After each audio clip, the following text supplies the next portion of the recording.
vaccine that he's made money from. So the message is that you're some evil corporate guy making money, endangering people by encouraging overuse of vaccines. We encourage people to use vaccines because it decreases the amount of suffering and hospitalization and death that's caused by vaccine-preventable diseases. It's really pretty straightforward. But parents are saying, I go in and they tell me 5 vaccines at once. That has to do something bad to my kid.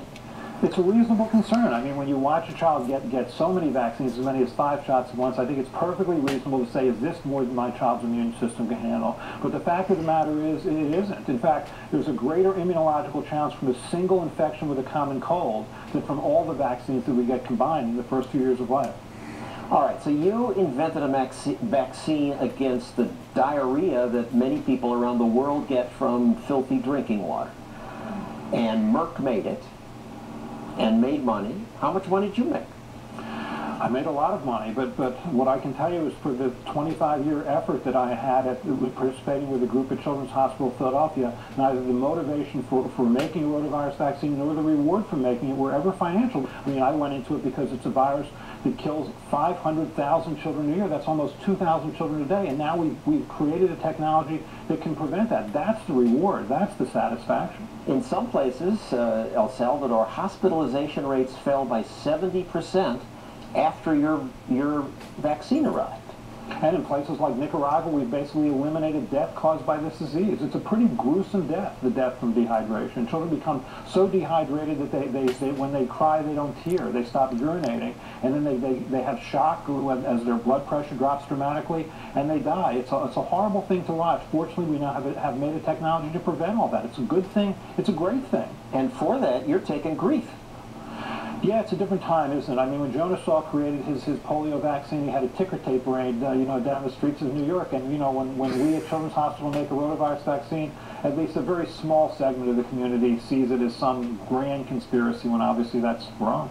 And you have a new book out about this called Deadly Choices, how the anti-vaccine movement, Bill Maher, you say, advised people that getting a vaccine to prevent swine flu was for idiots. Yeah, great recommendation. Thanks, Bill. Really appreciate that. I mean, the fact of the matter is... We have a clip on that here. He mocked Senate Majority Leader at the time, Bill Frist, as a doctor, for recommending that people get the swine flu vaccine.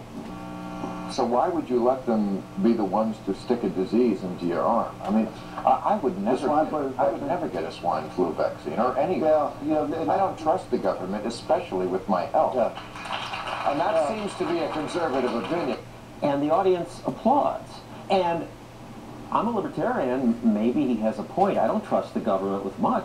What Maher was basically saying was, don't get the influenza vaccine. Don't get that swine flu vaccine. Here's a virus that came into the United States in April of 2009 that infected 47 million people, caused 250,000 to be hospitalized, 12,000 to die, 1,100 of whom were children. That's 10 times more children than died during a typical influenza season. And this man is telling you not to get an influenza vaccine, and people listen to him? Why? What is it about Bill Maher that makes him an expert on vaccines or make us listen to him? Is it just his appeal to this notion of a grand conspiracy run by the government to hurt us?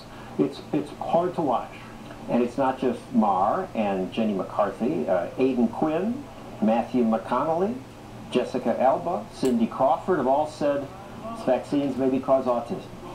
Why do we trust celebrities here? I mean, I remember there was a show with Larry King where he interviewed 3 people. He interviewed Jenny McCarthy, Holly Robinson Peete, both of whom are actresses and celebrities, and then a non-celebrity mother, and all of them had children with autism. And he asked each one of them, what do you think causes autism? And he asked the next one, what do you think causes autism? And you're watching the show thinking, why don't you get some autism experts on the show, people who have an expertise and training in the field that can answer that question?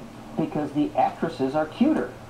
Well, that's definitely true. That's always going to be true. All right, but you have some on your side now. Amanda Peete is speaking out against this craziness.